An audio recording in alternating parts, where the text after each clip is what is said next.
शैतानी वसवसा नंबर 14। आप हमेशा ये कहते हैं कि मुझे कुरान करीम का तर्जमा आता है, मुझे इतनी अरबी आती है कि कुरान करीम का मैं बिल्कुल सही तर्जमा कर सकता हूँ। आप कुरान पाक कहीं से भी खोलें, मैं आपको तर्जमा करके बता दूंगा। मैं उसकी बारीकियां ना बता सकूं, लेकिन तर्जमा बिल्कुल मिनवान करके आपको बता दूंगा। मैंने बेसिक अरबी इतनी जरूर सीख ली कि मैं कुरान पाक का तर्जमा कर सकूं। तो ये आपका शैतानी वसवसा है। आपको खुद शैतान ने ये वसवसा दे दिया है और लोगों को भी आप ये वसवसा आगे ट्रांसफ़र कर रहे हैं कि आपको अरबी आती है, आप कुरान करीम का तर्जमा कर सकते हैं और तर्जमा पढ़ा सकते हैं, तर्जमा तफसीर आप पढ़ाते हैं शैतानी वसवसे के ज़ेर असर। हालांकि आपने कुरान करीम बहुत मकामात पर गलत पढ़ा है। हम पहले भी अर्ज़ कर चुके हैं, कुरान करीम पढ़ने में गलती हो जाना, भूल जाना, मुशाबे लग जाना, ये तो किसी इंसान से भी हो सकता है। लेकिन अरबी जानने वाला कोई शख्स अरबियत की गलती नहीं करेगा जो बड़ी वाज़े गलती हो। आपने इस अपने लेक्चर जो मजलिस नंबर 13 उसमें भी आपने कुरान करीम की आयत गलत पढ़ी। आपने पढ़ा कि या अय्युहल्लज़ीना आमनू ला ताकुलू अमवालकुम बैनकुम बिल बातिल इल्ला अन तकूना, असल में कुरान करीम में था इल्ला अन तकूना, आपने पढ़ा इल्ला अन तकूनु। या अय्युहल्लज़ीना आमनू ला ताकुलू अमवालकुम बैनकुम बिल बातिल इल्ला अन तकूनु तिजारतन अन तरादिम मिनकुम वला तक़्तुलू अनफुसकुम इन्नल्लाह काना बिकुम रहीमा। ये अरबी ज़ुबान से बिल्कुल जाहिल होने की अलामत है। देखें, कुछ चीज़ें ऐसी होती हैं जो ज़ुबान समझने वाले इंसान से सरजद नहीं हो सकती, गलती से भी कभी उसकी बेध्यानी में भी सरजद नहीं हो सकती। मिसाल के तौर पर उर्दू ज़ुबान जानने वाला क्या कहता है, कोई आया है तो वो कहेगा वो आया, लेकिन अगर कोई वो आया की बजाय उसने आया कह दे, उसने आया, तो ये मतलब पता चल जाएगा कि ये बेचारे को उर्दू ज़ुबान नहीं आती है। इसी तरह उसने कुरान पढ़ा, ये सही जुमला है। अगर कोई इसकी बजाय कह दे कि वो ने कुरान पढ़ा, हालांकि पीछे आने के लिए वो का लफ्ज़ इस्तेमाल हुआ है, लेकिन कुरान पढ़ने के लिए उसका लफ्ज़ इस्तेमाल होगा, उसने कुरान पढ़ा। अगर कोई कहे कि वो ने कुरान पढ़ा तो ये उसके उर्दू ज़ुबान से जाहिल होने की दलील है।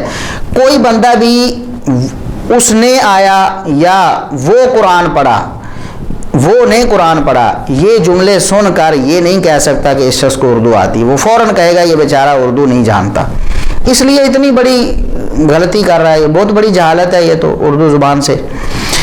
इसी तरह ये जो अन तकूनु पढ़ना, ये बहुत बड़ी जहालत है, बहुत बड़ी जहालत है।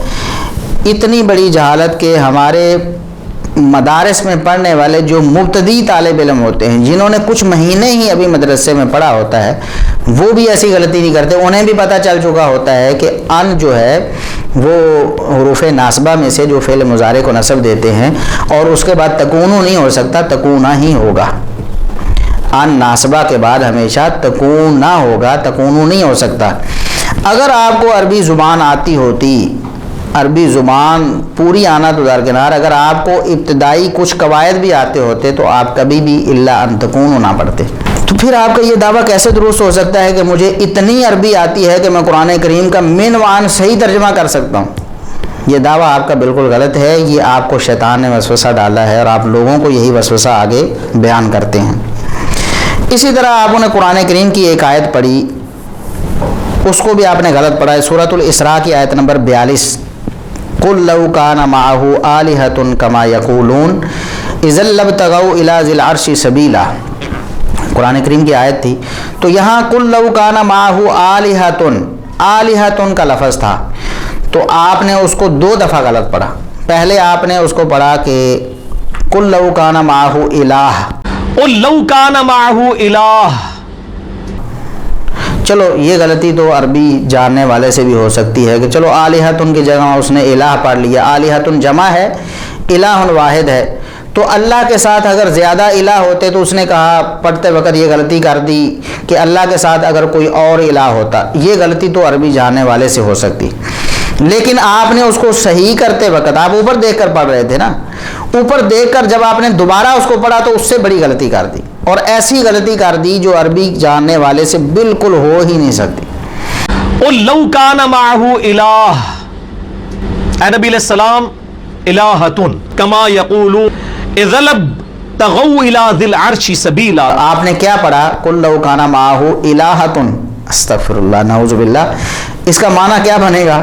قل لو کان معہ الہۃ، الہ اور الہۃ گویا آپ نے تائے تانیث آخر میں لگا دی. کوئی مؤنث الہ ہوتی، اگر اللہ کے ساتھ کوئی مؤنث الہ ہوتی معاذ اللہ، تو یہ دیکھیں کتنی بڑی آپ نے غلطی کی. اس کے باوجود آپ کا دعویٰ یہ ہے کہ میں عربی زبان جانتا ہوں اور قرآن کریم کا ترجمہ بھی کر سکتا ہوں. یہ بالکل غلط آپ کا دعویٰ ہے مرزا صاحب، یہ شیطانی وسوسہ ہے، اس کو آپ بالکل جھٹک دیں اور آئندہ سے ایسا دعویٰ بالکل نہ کریں. صاف طور پر لوگوں کو بتائیں کہ مجھے عربی زبان نہیں آتی. عربی زبان باقاعدہ پڑھنے سے آتی ہے اور اس کے لیے بہت سارے سال لگانے ہیں. مدارس میں 8 سال، پورے 8 سال کم از کم عربی پڑھائی جاتی ہے. 8 سال کے بعد ایک شخص عربی زبان پر اتنی مہارت رکھتا ہوتا ہے کہ وہ قرآن کریم کا ترجمہ کر سکے، پھر بھی اسے کئی جگہ پر مشکلات آ جاتی ہیں. تو آپ کا یہ دعویٰ کر لینا کہ میں قرآن کریم کا سارا قرآن کا ترجمہ من و عن صحیح کر سکتا ہوں، بالکل یہ شیطانی وسوسہ ہے. عربی لینگویج کا کوئی چھوٹا موٹا کورس کرنے سے کسی کو عربی نہیں آتی. اگر ایسے آتی ہوتی تو ہر بندہ ہی محدث مفسر بن جاتا. عربی زبان کو سیکھنے کے لیے بڑی محنت درکار ہے، جو آپ نے نہ آج تک کی ہے، نہ آئندہ کوئی توقع ہے کہ آپ ایسی محنت کر سکیں گے. آپ کو دعوت فکر پہلے بھی میں نے دی تھی، اب بھی دعوت فکر دیتا ہوں، دعوت اصلاح دیتا ہوں کہ آپ سب کچھ چھوڑ کے پہلے عربی زبان کو اچھی طرح سیکھ لیں. کچھ سال لگیں گے، آپ مسلسل لگائیں گے، چلو سب کچھ چھوڑ کر تو 3-4 سال کم از کم کسی ماہر استاد سے یا اساتذہ کی ایک ٹیم سے اگر آپ سیکھیں گے. کسی مدرسے میں جائے بغیر تو ممکن نہیں ہے، یا آپ کے پاس اساتذہ کا پورا پینل موجود ہو، صرف بھی پڑھائیں، آپ کو نحو بھی پڑھائیں، پھر اجرا بھی کروائیں، پھر لغت ادب سارا کچھ پڑھائیں، پھر جا کر کہیں آپ کو کئی سالوں بعد عربی زبان پہ عبور ہوگا. تو چھوٹا موٹا کورس اگر آپ نے کہیں کسی سے کر لیا ہے تو اس کا یہ مطلب نہیں کہ آپ کو عربی زبان آ گئی ہے. یہ باتیں ہم بطور تذلیل نہیں کر رہے، ہم بطور اصلاح کر رہے ہیں کہ آپ یہ بات غلط کرتے ہیں کہ آپ کو عربی زبان آتی ہے. آپ اس بات کو چھوڑ دیں. قرآن کریم کو پڑھتے ہوئے غلطی کر دینا یہ کوئی بڑی بات نہیں، کوئی بھی کر سکتا ہے، یہ تذلیل نہیں ہے، ہم بطور اصلاح کر رہے ہیں. آپ اپنی ان غلطیوں کی اصلاح کر لیں آئندہ اپنے ویڈیو لیکچرز میں.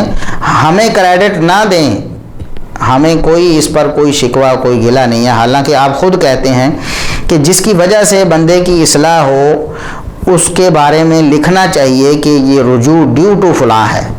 آپ کہتے ہیں کہ میری وجہ سے اگر کسی نے اپنی اصلاح کی ہے تو اسے لکھنا چاہیے علمی دیانت کے طور پر کہ رجوع ڈیو ٹو انجینئر محمد علی مرزا.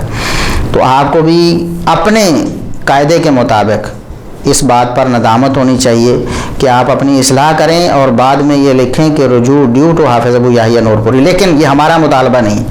آپ ہمیں بالکل کریڈٹ نہ دیں لیکن آپ اپنی اصلاح کر لیں. یہ آپ کی اصلاح کے لیے باتیں ہم کر رہے ہیں.